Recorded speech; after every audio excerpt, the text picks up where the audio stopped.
Matematik tahun 3 muka surat 22 tambah 3 nombor.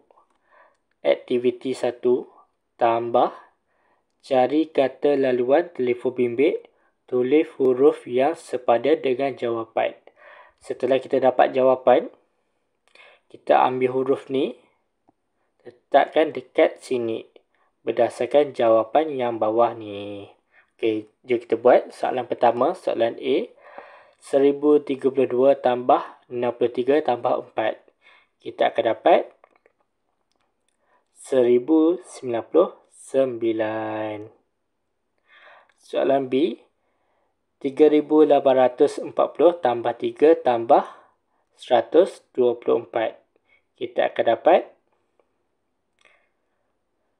3967.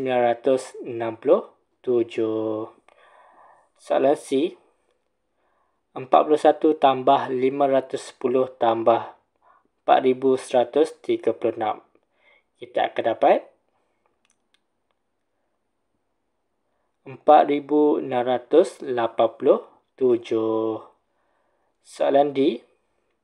152 tambah 5412 tambah 224.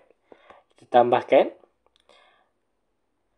Kita akan dapat 5788.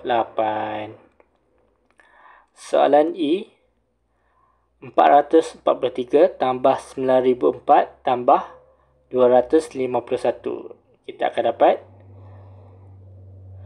9698. Soalan F. 4720 tambah 3015 tambah 1240. Kita akan dapat 8975. Jadi, setelah kita dapatkan semua jawapan dekat sini,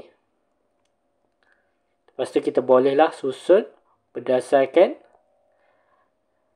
kata laluan dekat sini. So, kita akan dapat perkataannya adalah senyum. SENYUM. Senyum. Jadi, ini adalah jawapannya.